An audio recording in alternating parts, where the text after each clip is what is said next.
And then they dragged Stephen out of the city, and they began to stone him. And the witnesses laid their coats at the feet of a young man named Saul. Acts 7:58. Like many of you, I've spent the week troubled by the death of Jordan Neely, a dancer and former Michael Jackson impersonator, killed on a subway train this past Monday. Like many of you, I've continued to think about his killing, even as news of a coronation, of yet another horrendous mass shooting in Texas, and yet another Trump trial vie for whatever space my head still has for the news media. Like many of you, I've never attended a royal coronation or spent much time in Westminster Abbey, and will never be royals. Like many of you, I've never been present for what have become almost daily and therefore almost dulling, yet always horrific mass shootings. But like many of you, I ride the subway a lot. Like I hope all of you, I've never been present at a stoning. When I read or hear Luke's account of the stoning of St. Stephen there in the book of Acts, St. Stephen, who is often called the first Christian martyr, I have some trouble picturing it or putting myself in the picture. There is a famous painting by Rembrandt of the stoning of Stephen, and it's interesting to me that this painting is said to include as many as 7 self-portraits of Rembrandt. There in the crowd stoning Stephen. The clearest of them all shows Rembrandt as a young man in the stoning crowd, seeming to be looking away or maybe having second thoughts about what's happening there in front of him, what he's participating in. I don't have Rembrandt's skills, nor do I have his imagination. I can't picture myself at the stoning of St. Stephen. But I have no trouble picturing myself at the killing of Jordan Neely. The writer Roxane Gay, in a thoughtful piece in Thursday's Times, wrote about it this way. It's easy on social media to say, I would have done something to help Mr. Neely. It's easy to imagine we would have called for help or offered him some food or something to drink or some money, extended to him the grace and empathy that we all deserve. She says, it's so very easy to think that we are good, empathetic people. But time and time again, people like us, who think highly of themselves, have the opportunity to stand up and do the right thing, and they don't. We don't. What on earth makes us think that when the time comes, we'll be any different? When I read them, I took those words hard because it's hard not to take them personally. Why on earth do I think I would have done anything to intervene, done anything differently that day on the F train? And why on earth do I think if something similar were to happen, that I would be somehow different? I'll say one thing, though. Ever since Andrea's powerful sermon late last year, Don't Look Away, I've thought differently about people on the subway, my fellow passengers, who might be acting in a way that makes me uncomfortable or disturbed or in some way threatened. Andrea described in some detail an encounter she had with an apparently unhoused person who was writhing as she rode along on the number 1 train, and how at a unwelcome prompting from Spirit, Andrea resisted the urge to look away and move away with the rest of the subway riding herd who shared that car with her that day. Instead, Andrea described how she was led unwillingly to engage this person who turned out to have a name, Alice, and a story as a fellow human, as a fellow traveler through life. And I can't help thinking, remembering that story and that sermon, how different our news feeds would have been if something like that had been possible in Mr. Neely's case. Roxane Gay's opinion piece was headlined, "Making People Uncomfortable Can Now Get You Killed." And it was about far more than that subway killing, but it included the killing of Kaylin Gillis, who turned into the wrong upstate driveway, as you'll remember. Or the shooting of Ralph Yarl, who rang the wrong doorbell, as you'll remember. And others whose stories she described. In light of today's scripture, though, I would suggest a slight edit to her headline. Instead of "Making People Uncomfortable Can Now Get You Killed," I'd suggest "Making People Uncomfortable Can Still Get You Killed." Because St. Stephen, that first martyr of what became Christianity, had a knack for making people uncomfortable, whether his fellow Jesus followers or the religious authorities who put Stephen on trial one day. We first meet Stephen in Acts chapter 6, when we see that he is selected to help the apostles correct the injustice that has led to some in the community being favored over others on the basis of ethnicity and language group. We hear that Stephen is articulate, full of grace and power, but we also understand that the things he does and says are disturbing some of those in power. And so in the beginning of chapter 7, Luke gives us a taste of the preaching that is driving the religious authorities to distraction. And that sermon goes on for 32 verses, but ends with a memorable question. Which of the prophets did your ancestors not persecute, and now you have become betrayers and murderers? Not the sort of thing you can say to your self-appointed judge and jury and expect them not to get angry with you. Now, I figure that I have, by now, preached something like 1,200 sermons in this space and before you patient people.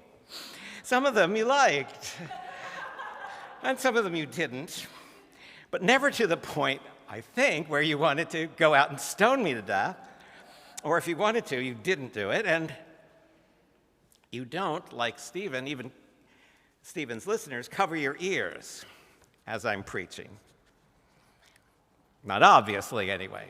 There may be a yawn or two along the way, but I'll take that.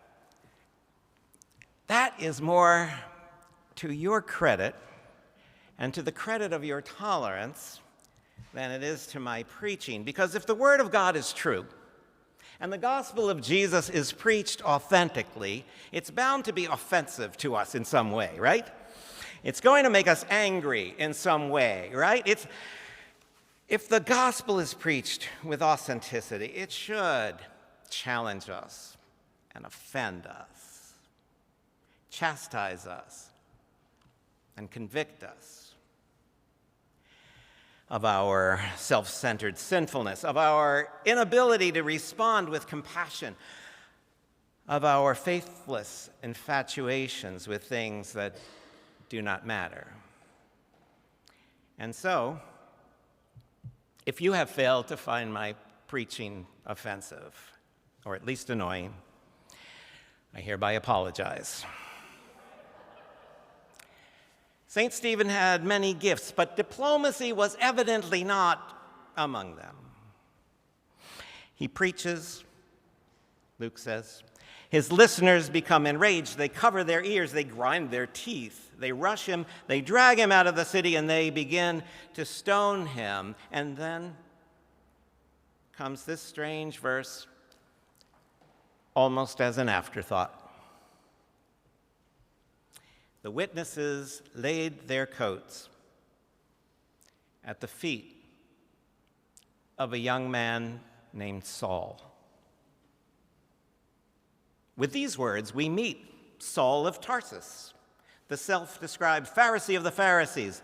Saul, who will a couple of chapters later become Paul, St. Paul, the popularizer of the Christian movement, the former of Christian thought, the author of major sections of the New Testament, and along with our friend Andrew, the namesake of this building. But here, in his introduction to us and his introduction to the world, we hear only that he is present at the stoning of St. Stephen.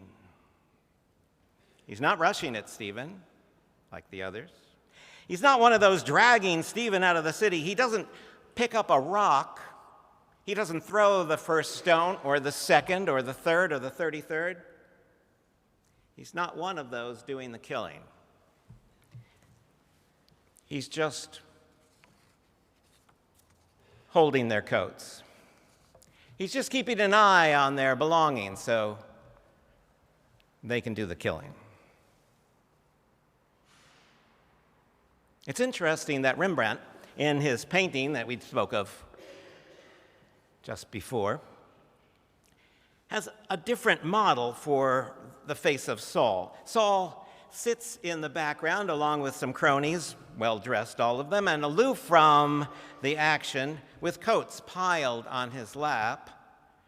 But unlike so many of those who are depicted in the crowd with the face of Rembrandt, the face of Saul is not Rembrandt's self-portrait. I say it's interesting because if I can picture myself in this stoning scene at all, it's as Saul, watching at some distance. I'm not participating in this act of violence. I'm just hanging on to some coats. It's here at this odd insertion into a story of violence that the words of Elie Wiesel come to mind. Wiesel, the Holocaust survivor and activist who writes so devastatingly of his experience during the Shoah, tells us what hurts the victim most is not the cruelty of the oppressor, but the silence of the bystander. What hurts the victim most is not the cruelty of the oppressor, but the silence of the bystander. Yes. Whose coats are we holding? Whose coats are we holding? What is happening around us and maybe through us that we're enabling not by our overt action, but by the actions we fail to take? What violence are we enabling not by the picking up of stones, but by the holding of coats? Not by overt oppression, but covert and tacit collaboration? Failing to challenge the systems that lead to violence and injustice, inevitably. Which brings me back to the killing of Jordan Neely. I'm unsettled still by that, and I would like you to be as well. What would I have done there on that subway car last Monday? I know, or I think I know, I would not be one of those actually pinning him down while his life was choked away. Would I just be one of the other passengers on that car, sitting there, holding on to some coats?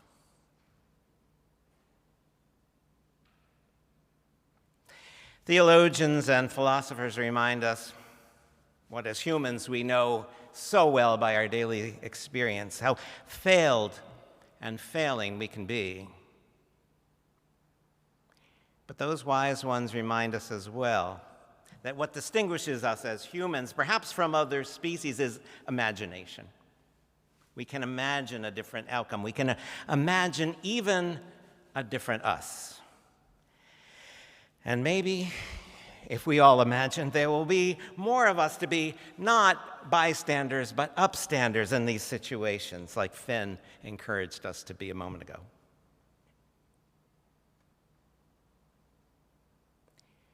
And so I would like us to close with a little bit of James Russell Lowell's long poem that he wrote in indignant, upstanding reaction to the racism and cynicism of the Mexican-American War of the 40s, 1840s, that is.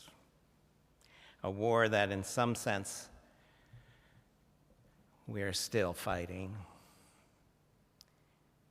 He writes, "Once to every soul and nation comes the moment to decide in the strife of truth with falsehood for the good or evil side. Some great cause, God's new Messiah, offering each the bloom and blight, parts the goats upon the left hand and the sheep upon the right, and the choice goes by forever twixt the shadows and the light. New occasions teach new duties. Time makes ancient good uncouth. They must upward still and onward who would keep abreast of truth. Lo, before us gleam her campfires. We ourselves must pilgrims be. Launch our Mayflower and steer boldly through the desperate winter seas, nor attempt the future's portal with the past blood-rusted key."